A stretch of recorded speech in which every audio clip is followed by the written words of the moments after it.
Hi girls, this is Miss JacLyn. I am going to be doing a choreography class with you guys. So I'm going to list some points and give you guys some heads up, and then there's also going to be side videos to help you guys make a really good piece also. So first things first, this class is going to be about creating a solo, so I want it to be a solo for you. You're going to perform it. Step one. You're going to come up with a story, memory, emotion, or inspiration. Make sure your idea can be told and expressed through a solo. So you want to make sure that whatever concept you have can be expressed through one person. So you wouldn't pick something like community, because community, you should use a lot of people, because that's what a community is. So think about what can apply to only one person on stage. Your second step, I would say pick your music next. And then after you pick your music, start mapping out the timing and the accents in the music. For example, if you're listening to the music and it's an 8 count, so it goes 1, 2, 3, 4, 5, 6, 7, 8, and the accents are on 2 and 6, make sure you're like really thinking about that from the get-go. So some people like to annotate it. For you, could just like write it out like 1 and 2, 3, 4, 5 and 6, 7, 8, 1, and make sure that you hear where the accents are. And remember, it does change throughout the music, so make sure you're thinking about that. 3, you're gonna create a map for your story. So you're gonna do this by drawing a pathway. You can do this on a piece of paper. That tends to be the best. So you're gonna take your piece of paper and you can think about your story. And so like, for example, I did a piece on Anne Frank in college, and I did her story kind of like in a line starting from like when she was born, and then there was a lot of moving around through the traumatic part of her life all the way through the end, right, which was also traumatic. So thinking about how that pathway and how you're gonna move through the space goes along with the story. Writing this out on a piece of paper is probably the easiest way to do this. And yes, the movement throughout the floor should represent the traveling / storyline of the piece. 4, you're gonna come up with 5 gestures / movements that represent your idea.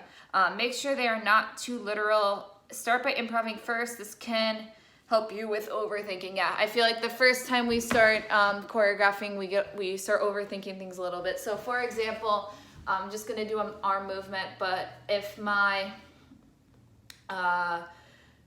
let's pick like for an emotion, it's gonna be like loneliness, right? So maybe I'll go like to touch myself and then I'll move around myself. So that could be like a gesture of that.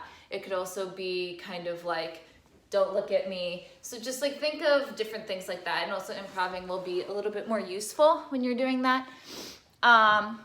So after you create these 5 movements or gestures, you will take these and start, these 5 gestures are gonna be your motifs. So they're gonna be things that I should see sprinkled in between your solo that maybe means something, right?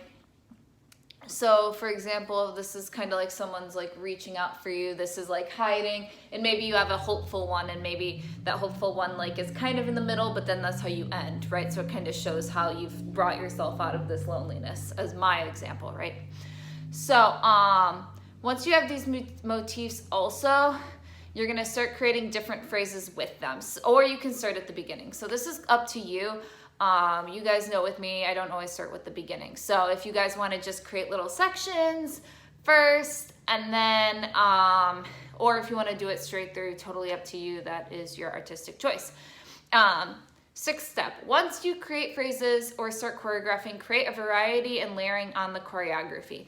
I'm going to do added videos on these to kind of help you out, but some ways you can do this is by making sure you're following the 8 qualities of movement. So I'll be putting the link into that video in this video, so in the comments, so make sure you look.